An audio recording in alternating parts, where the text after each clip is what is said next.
Hello, I hope your holiday was relaxing and that you were able to catch up on any work that you still needed to do. I'm going to move forward to chapters 6 and 7. If you were at the live lesson, you do not need to listen to this video. You can go straight to the assignment. If you were not at the live lesson, you'll want to listen to these next two chapters so that you have the best understanding of what's going on. While I'm reading today, I'd like you to listen for the answer to this question. What challenges does Ben face? How does he respond to those challenges? That'll be the first question on your assignment. All right, let's read. Chapter 6. Ben opens the front door the moment the bell rings. His mom comes up behind him in the doorway. Mrs. Tibbetts is dressed in old jeans, a brown canvas jacket, and the same leather hiking boots she wears at school. Hello, Ben, and you must be Mrs. Maroney. I'm Gloria Tibbetts. She holds out her hand. I'm so happy you called, his mom said as she shakes the teacher's hand. Would you like me to pick him up? Oh, no, the teacher says. I'll bring him back right after we get the work done and have a bite to eat. Mrs. Tibbetts' car is a beat-up old station wagon. Ben has trouble getting the passenger's door open, and Mrs. Tibbetts opens it from the inside. Darn door, she says. I don't use it much. Inside, the car is like a storage shed that hasn't been cleaned out for a long time. The back seat is folded down to make more room for all the stacked up boxes and plastic containers. Boots and raincoats are piled on top of the boxes. Spades and shovels and nets like the one used for hauling in fish after they're caught have been thrown in anywhere they'll fit. Mrs. Tibbetts gathers the books and papers from the passenger seat and crams them between two boxes in the back. There, this'll do for now, she says. But I need to clean out this car in the worst way. It's worse than my desk, worse than my brain. She laughs an easy, comfortable laugh. Ben doesn't mind the mess. He looks in the back seat, remembering Mr. Tompkins at the Desert Museum and all the equipment the people there used. While he's looking, Mrs. Tibbetts keeps talking. I really appreciate your help today. I know kids don't like to give up their Saturdays, but I have to move some things around in the yard, and I just can't do it all by myself. You'll see. Hopefully no one will bother us, but we can get some work done. Mrs. Tibbetts checks the rearview mirror and backs out of his driveway. You can open the window if you want. Ben rolls the window down. The air is warm and the sun is shining. There aren't any leaves on the trees yet, but it feels like things are coming back to life. He looks over at Mrs. Tibbetts as she drives. He's never ridden in a teacher's car before, let alone been to a teacher's house.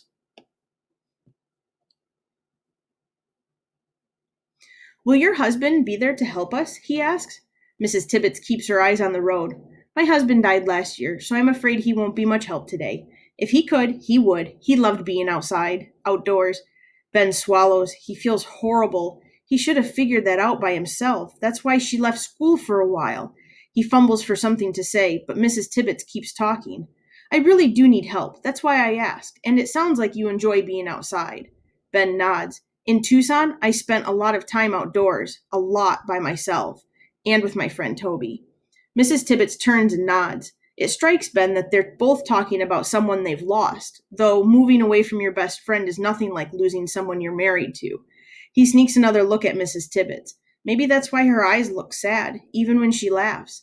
She keeps looking straight ahead. He can't think of anything else to say. You live pretty close to me as the crow flies, Mrs. Tibbetts said. Those woods behind your house connect to the woods behind mine, although it would be hard to find your way through. But I have lots of frogs on my property, too, several different kinds. It's better when she's doing all the talking, Ben thinks. She goes on, American toads will be coming out pretty soon, and even some spadefoots. Spadefoots? Ben has heard of spadefoots, but he doesn't know much about them. Right, Mrs. Tibbetts said, eastern spadefoots. They're very rare around here. This is as far north as they get, but we've got some. She turns off the main road into a winding street. They drive past a wood lot with no houses and then pull into a driveway. He peers out of the car window. The little house is set way back from the street, but there's hardly any lawn. Instead, there are bushes and trees and large flower beds covered with straw. The car comes to a stop and Ben gets out. He sees one car garage to his left, connected to the house by a covered walkway. A couple of bare, gnarled trees loom over the front porch. By the way, gnarled kind of means like all tangled together. Looks like a pretty old house, Ben says. The oldest part is 140 years old, Mrs. Tibbetts says. Almost older than me. Ben looks at her. That's a joke, Mrs. Tibbetts says. Come around back and I'll show you what to do. They walk to the back of the house. It faces south, so the morning sun is reflecting off the window panes. The backyard stretches out into a meadow of tall, uncut, tawny grass with woods at the far end. Small trees and bushes are arranged in rough lines over parts of the meadow. Just beyond the garage, Ben sees what looks like a fenced-in vegetable garden with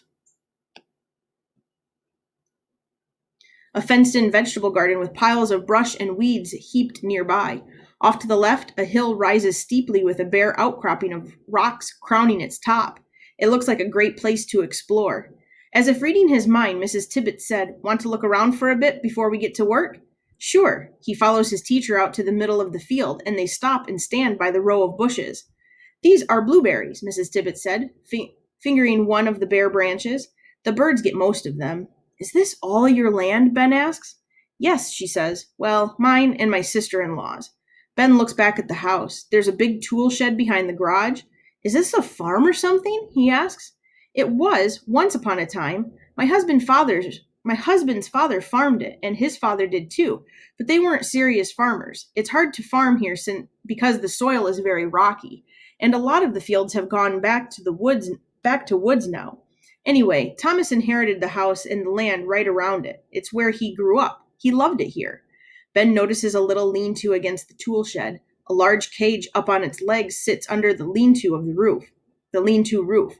It looks like a rabbit hutch. "What's that?" he asks, pointing. Mrs. Tibbets shakes her head and says, "It's a snake cage." Ben's ears perk up. "Are there snakes in there?" "Yes, my husband kept them." "What kind?" "It doesn't matter," Mrs. Tibbet said. "You must leave them alone and not go near them." "But are they—" "I'm dead serious. Don't go near the cage. Do you understand me?" Ben nods. He can tell she doesn't want to talk about it anymore. It only makes him more curious. "Let's get to work," Mrs. Tibbet said, "so we'll have time later to look for the frogs." Mrs. Tibbets opens the door of the tool shed. "Wait here. I need to get a few things." Ben can't help staring at the cages. What could be in there? Mrs. Tibbets hands Ben a rake and a big plastic tarp and leads him around to a large flower bed in the side of the house, away from the garage. She instructs him to rake the leaves out of the bed and pile them up onto the tarp, then leaves him there to work in the sun. Soon, he's sweating. Just as he finishes with the beds, she reappears and points out a pile of fallen branches. "I want you to drag these limbs out to the back part of the field. Cover for animals," she says, "a place they can hide from hawks." Ben can't remember the last time he worked this hard, but the morning goes by quickly. When he's moved all of the branches out to the field, he sits on a rock wall and enjoys the sun for a minute. He's still breathing heavily, but a light breeze cools his face. Now that he's still, he can hear birds singing. "All done?" Mrs. Tibbets calls. She has something that looks like a deflated inner tube draped over her shoulders. "I think so," Ben answers. "Let's go for a walk then," she says, and holds up a really long pair of boots. "We'll take these hip waders in case we want to wade in some muck." Ben has seen pictures of boots like these, but he's never worn any. He puts a pair over his shoulders and follows Mrs. Tibbets. She stops at the edge of the woods and points to an opening in the trees. "My husband made this trail years ago. It loops back around through the woods in a big circle and comes out near the garage," she says, then heads off down the trail at a quick pace. Before Ben knows it, Mrs. Tibbets is down the path almost 20 yards ahead of him. She struggles along, lugging the big boots, following the faint trail. He pushes past a tangle of briars and fallen tree branches and nearly steps on Mrs. Tibbets, who is kneeling by a log. She lifts it up slightly. "Look," she says. Ben squats beside her. Huddled under the log is a little squirmy thing a couple of inches long, with legs and a tail. It has yellow spots up and down its back. Ben gets down on his knees right by Mrs. Tibbets. "What is it?" "It's a yellow-spotted salamander. It's just waking up now." Ben is impressed. "How did you know it was there?" "Well, I wasn't sure, but they like moist places and they usually burrow around roots, so I made an educated guess." She seems to know something about everything on this trail. She brushes back leaves and shows him where tiny white wildflowers called bloodroot are already blooming. She stops in front of a tree and breaks off a twig. "Chew on the end of it," she says. Ben bites down on the twig and his mouth fills with a sudden sweetness. "It tastes sort of minty." "Black birch," Mrs. Tibbets says. "People use it to make root beer. It's also got a natural painkiller in it." Ben has never thought of the root beer coming from an actual plant before. Mrs. Tibbets heads farther down the trail, and he runs to keep up. When the path skirts a swampy area, Ben sees the bright green shoots of plants sticking up out of the marshy ground, like the ones behind his house. What's that? He asks. Skunk cabbage. Why do they call it that? Why do you think? She asks. Because skunks eat it? No, she laughs, because if you break the leaves, they smell just horrible, like a skunk. Want me to pick some for you to sample?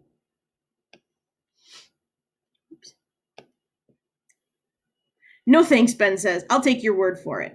Try to stay right behind me on the trail, Mrs. Tibbets advises. There are lots of plants and critters here that wouldn't appreciate being squashed by our big feet. Ben follows her, stopping to marvel at everything she points out. This isn't the Sonoran Desert, of course, but it is about 100 times more interesting than he had expected. You're getting tired?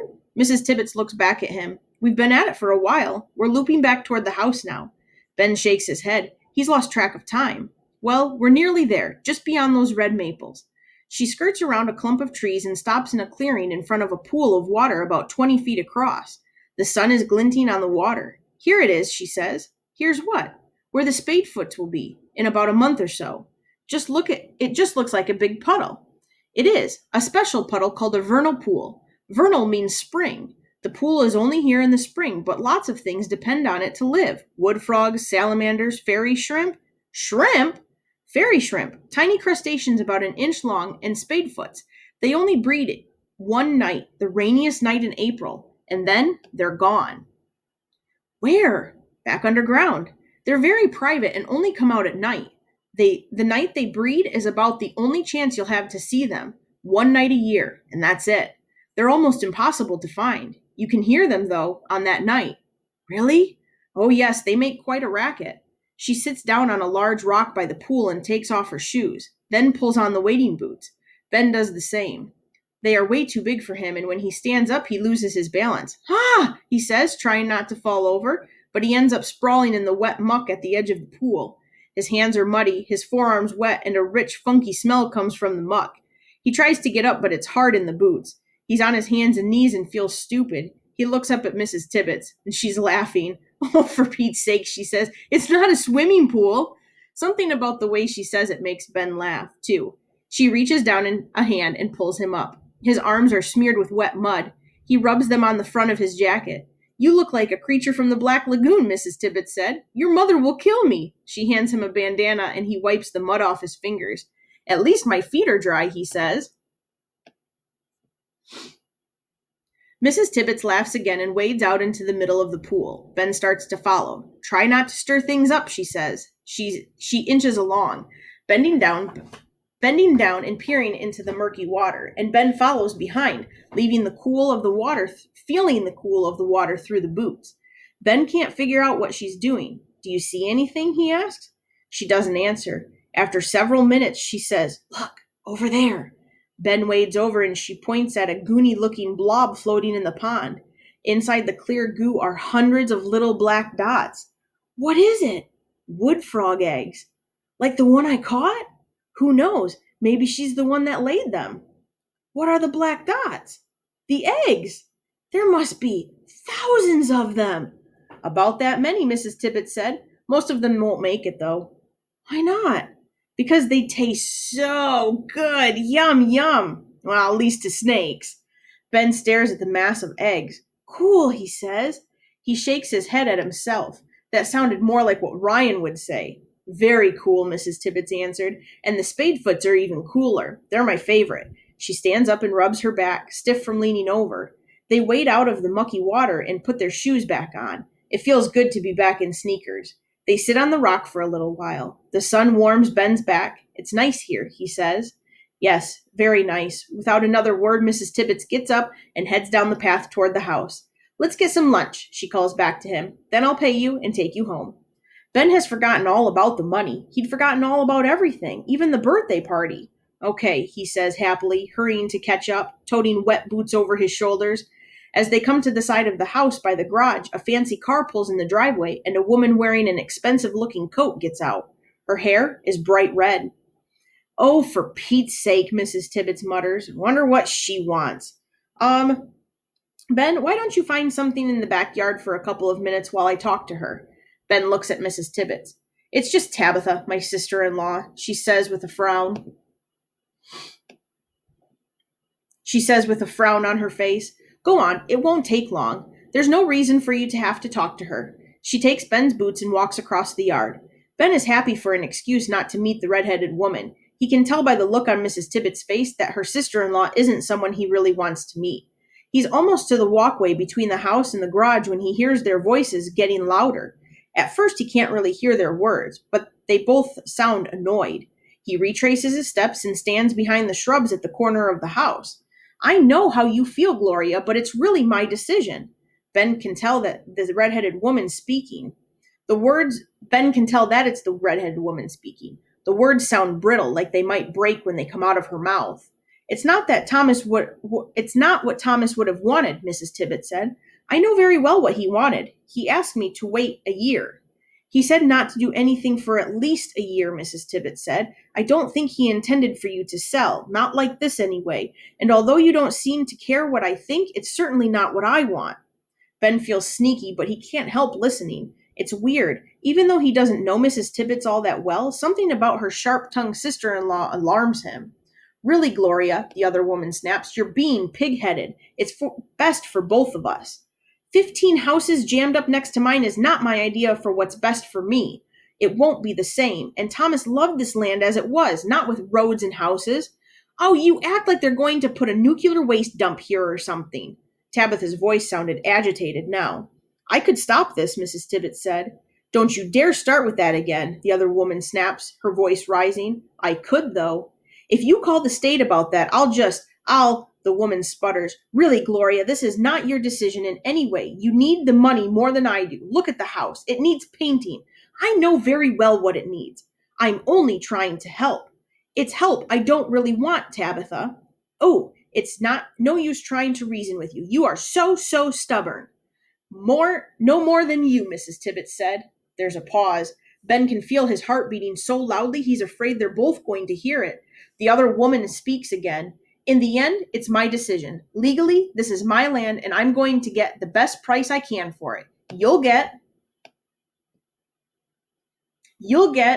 your share as Tom requested in his will, and then you can decide what you want to do with it. And remember, I don't legally owe you any more than that. I'm just honoring what my brother wanted. Ben can barely hear his teacher's response. Well, whatever you're going to do, you're going to do. I wish you wouldn't be like this. I'm afraid it's just the way I am. Come inside and I'll see if I can find the papers. Ben hears the front door close. Mrs. Tibbet seemed to have forgotten all about him. He's breathing hard like he was in the argument himself. He wanders around back. He thinks about exploring the woods again, but he doesn't want to get too far away from the house in case Mrs. Tibbet's come looking for him. He opens the door to the tool shed a crack and peers inside. Nothing but garden tools and a big pile of empty plant containers. Outside again, he wanders over to the back of the shed. The cage underneath the lean-to is partially hidden in the shadows. He edges closer. It's made of wood and wire tightly woven into half-inch squares. A plywood wall marks off a small corner of the cage. It looks like some kind of shelter area with a small entrance. He tries to peer into the entrance, but it's just too dark. Don't go near the cage, Mrs. Tibbet had said. What kind of snakes are in there? Ben shakes the cage a little to see if he can get anything to come out, but there's no movement. And maybe there's nothing in there at all. But then why did Mrs. Tibbet tell him to stay away? Ben looks around at the ground and finds a skinny stick. He pushes the stick through the wire and into the hole in the nesting area. The twigs and he twists and wriggles it gently inside the hole. Ben hears a car motor start up on the other side of the garage. He pulls the stick out and flings it on the ground. He runs around the side of the house and smacks into Mrs. Tibbet's, almost knocking her over. Oh, she says. Sorry, says Ben. What were you doing back there, Mrs. Tibbet said. Her voice is tense. I was just walking around, looking at stuff, Ben says. It's a horrible answer. You weren't bothering those snakes, were you? Ben shakes his head. No, I wasn't. He feels bad about lying, but nothing happened and he didn't want her to be mad at him. You have to promise, says Mrs. Tibbet. Don't go near the cage. She put her hand to her chest like she's trying to calm down. She lets out a breath. Sorry if I yelled, but it's very important. They're not to be disturbed. Do you understand? Ben nods. Mrs. Tibbet rubs her forehead, and then, without a word, she turns and heads toward the house. Ben follows her through the back door and into the kitchen. It's a small room with a table just big enough for 2 chairs. A cardboard box overflowing with papers and files takes up most of the surface of the table, and two more boxes just like it are sitting on the floor. Sorry about all the mess, Mrs. Tibbet said, not looking at him. I was just going through some old things. She picks up one of the boxes and carries it out to some other room. Ben's heart is still pounding from his teacher's scolding. He looks at the box on the table, balanced on top of a stack of black and white photographs. He sits in one of the chairs and leans in for a better look. Some of the pictures are yellowed and curled up on the edges. He guessed they're old, probably as old as the photos in his grandmother's family album. Ben listens for the sound of Mrs. Tibbet's footsteps. He only hears a faint scraping in the back of the house. He takes a chance and flips through a couple of the pictures. Groups of people, relatives probably, posing at holiday time or standing by the beach or leaning against old cars. Then one of a boy and a girl catches his eye. The boy looks like he's about 8 years old, younger than Ben now. The girl looks around 6. They're sitting on a large rock, squinting into the sun. The boy, his face all scrunched up, is holding something away from him, like he's not sure he really wants to touch it. Ben can't tell if he's laughing or upset, maybe both. He peers at the object in the boy's hand. It looks like some sort of toad. The girl has something too. Her long curly hair hangs down over her shoulders, but Ben can see that she's holding an even fatter toad under her chin. She's laughing. He flips over the picture and sees someone has written in a kid's scrawl, Tom, me, and the overtoad. He looks at it again. He doesn't notice when Mrs. Tibbets comes back into the room. That's Thomas, my husband. Startled, Ben drops the photo on the table. Who's the girl? He asks. It looks like Tabitha, she says, hurrying to the refrigerator. How does chicken salad sound to you? Fine, says Ben. Neither of them say much during lunch. Maybe I should have gone to the birthday party, Ben thinks. The walk in the woods was really fun, but now everything feels strange. You did a good work today, Mrs. Tibbet said, handing him an envelope. Ben peers inside. $15. That's too much, he says. No, it's not. It's what you earned. Okay. Ben folds the envelope and puts it in his pocket. Thanks. With barely another word, Mrs. Tibbet stacks the lunch dishes in the kitchen sink and leads them through the house, out the front door, and back to the car. As she drives him home, she hums to herself, letting her voice fill the space where there's no talking.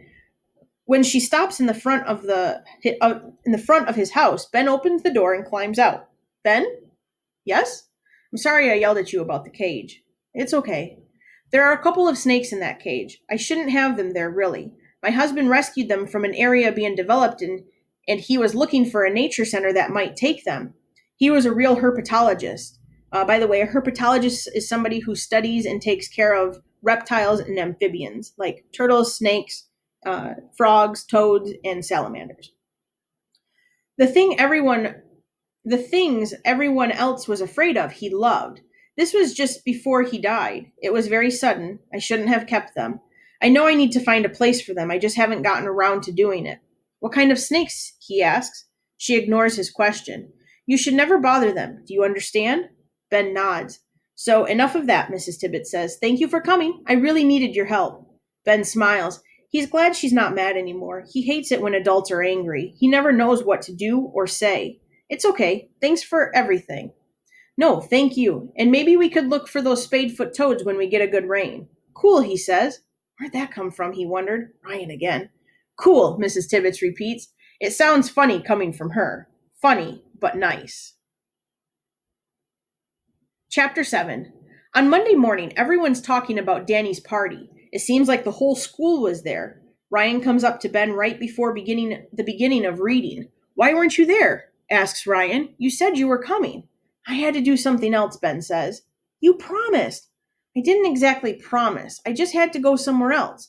Where? Ben didn't answer. He wished Ryan would give up and go away. Where'd you have to go that was so important? You said you were coming to the party. I had to do some work for Mrs. Tibbets. Mrs. Tibbets? Ryan frowns. Mrs. Tibbets? The teacher? Uh-huh. What kind of work? Just yard work. You worked for a teacher? What's wrong with that? She paid me more than I ever made for yard work before.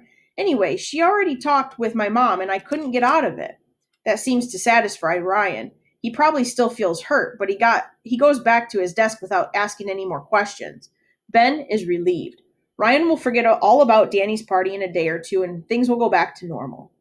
At lunch, Ben sits down at a table across from Jenny. Before he can even take a bite of pizza, though, Frankie comes over with his tray and glares at him. You missed the party so you could go to Mrs. Tibbet's house, he says, making it sound like the dumbest thing he's ever heard of. Ben shrugs. Ryan sure didn't waste any time letting everyone know. So much for things getting back to normal. Mrs. Tibbetts is a loser, Frankie says. What were you doing at her house? Everyone at the table, even Jenny, is staring at Ben.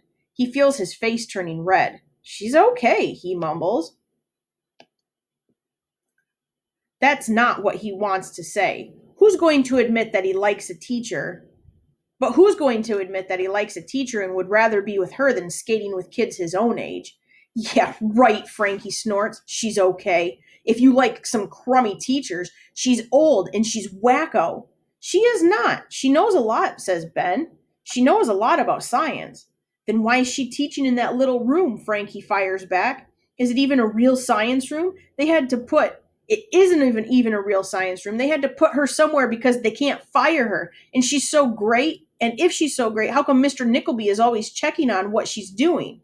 At first, Ben doesn't know what he's talking about, but then he remembers the principal coming in the room and confronting Mrs. Tibbetts. And he remembers Mrs. Tibbetts sticking the frog in the principal's face. Frankie looks at him in disgust. Well, Danny sure is mad. Instead of coming to his birthday party, you go and hang out with some old teacher? He rolls his eyes and heads toward another table. Jenny takes a bite of her sandwich. If you ask me, she says with her mouth full, Frankie's the one who's a wacko. A couple of kids laugh. Ben looks up and smiles at her. It won't solve his problem with Frankie, but it sure helps to have someone on his side. On the playground, Ben sits with his back against the brick wall, watching Frankie and Danny and a bunch of other boys playing basketball. Since Ben is big, kids are always asking him to play, but he doesn't really like basketball, especially not today. He knows he should say something to Danny about the party, but it's not going to be easy. As they come up the walk after the bell, Ben catches up with him. Hey, Danny, I'm sorry I wasn't able to come to your party. Who cares, says Danny, pushing past. Ben stands there on the walk as the other kids rush around him. That evening, after dinner, Ben asks his mother if he can call Toby. He wants to talk to somebody, especially somebody who doesn't live in Massachusetts. Toby answers the phone after only one ring. Ben can hear laughing and yelling in the background. Hello? Toby shouts. Toby, it's me, Ben, Snake Man. Knock it off for a minute, guys, Toby says away from the phone. I'm trying to talk here. Ben hears some scuffling, then Toby's voice again. Hey, Ben, how are you? Okay, Ben says. Another round of loud laughing. You should be here now, Toby yells. Everyone's eating dinner here. Ben feels sick. Great, he says. Who's there? Josh and Bill. Oh, and Larry. Larry? Larry Dunstan? Yeah, too bad you're not here. But Larry's such a jerk. Ben feels terrible the moment he says this, but Larry has always driven him and Toby crazy. Nah, he's okay now. We're on the same soccer team. You're playing soccer? Ben asks. Toby's never played soccer before. Yeah, we had a practice this afternoon, and we're all on the same team, so my mom just brought us back here to eat. Ben hears another shriek in the background. His heart drops through his shoes. How's Lenny? He asks. Okay, eating and sleeping. Ben has had enough. Fine, he says. I guess I gotta go now. Me too. Talk to you later. Ben listens to the phone click. Everything stinks, he says to himself. Absolutely everything. He puts on his raincoat and takes a flashlight from the drawer in the kitchen. His mother is at the kitchen table working on some papers. She looks up. Where are you going? I just want to go out for a little while, in the back. His mother looks at him for a long moment. Okay, she says finally, don't go out for too long and don't go too far away. He slips out the back door and down the steps. The porch light shines across the backyard. A fine mist is falling. Ben can barely feel it. It makes the air foggy and damp. He remembers someone saying that fog is just a cloud low to the ground. He likes the idea of walking through a cloud. The light in the sky is fading, but it's not quite dark yet. He heads down the path through the woods, hardly aware of where he's going. I don't have a single good friend in Massachusetts, he thinks. My best friend is hanging out with a kid I can't stand. Everybody thinks I'm an idiot for going to a teacher's house. He walks until he reaches the marsh where the trees open up a little and there's more light from the gray evening sky. They're already calling. Ben stands with a flashlight off the sound of his breath loud under his hood. His mind is racing a million different directions. Peep, peep, peep, peep, peep, peep, peep, peep. He takes a deep breath, lets it out, and listens. There are 3 or 4 calling, but it's hard to pinpoint exactly where the calls are coming from. The voice seems to hover in the air, filling the space over the marsh, almost more of a presence than a sound. More join in. They seem to call and answer each other, get closer and closer together in time, then join, calling together. Then they separate again, singing back and forth, again and again. Ben stands transfixed, feeling like he's in a trance. He's in the middle of a huge living machine, a pulsing thing. The peeps are the heartbeat or motor, the engine of life. It surrounds him, calling out louder and louder. He forgets all about school and Frankie Murley and Tucson and Toby. A peeper sings close to his foot at the edge of a small pool of water. Ben bends over carefully without turning on the flashlight and sits back on his heels, waiting. His hands and feet are getting cold, but he doesn't move. The soft gray world is filling with the sound of the peepers, and then he hears a trill above the other sounds. It must be the American toads calling out too, high and steady, a backdrop for his nearby peeper song. He's afraid to turn on the flashlight, afraid he'll stop the music, afraid he might somehow stop the world. He strains to see the growing dark. He strains to see in the growing darkness, trying to make out the little creature that is only inches away from him. It's no good, though. He can't see it. Finally, he points the flashlight toward the spot the sound seems to be coming from and switches it on. A circle of bright white light shines on a tuft of grass. The singing continues. He keeps looking, but he can't see the peeper. The singing stops. Did it get away? He stares harder. Then he sees it, clinging with its tiny toes to a broad blade of grass. His eyes sparkle in the light. Life pulses in the pale throat. Ben grips the flashlight in one hand, holding his breath. The peeper stays where it is. With his other hand, Ben reaches out slowly, carefully trying to get closer. Then he grabs it. Gotcha, he says. He can feel its hind legs pushing hard against his palm. He drops the flashlight so he can cup the frog in both hands, and the beam of the flashlight shoots up into the darkening sky. He really can't see what he's doing, but he manages to get a hold of the peeper behind the hips so that he has it firmly but gently between his thumb and finger. Then he picks up the flashlight and trains the light on the frog. The peeper has stopped struggling and seems to have calmed down. Its back legs are hanging down. Its throat is moving in and out. And then, for a minute or 2, maybe 10, he doesn't know for how long, Ben studies the frog, holding it carefully between his fingers. He thinks about taking it to school. Ben! Ben! His mother's voice calls out through the night, over the sound of the frogs and toads, over the pounding of his heart. He opens his hand. For a moment, the peeper just sits on his palm, and it springs out of his hand. Then it springs out of his hand, out of the circle of light, back into the night. Ben turns the flashlight off, stands up, and listens. Ben! Ben! Coming, he calls, and he starts back. He doesn't turn the flashlight on. He knows his way home.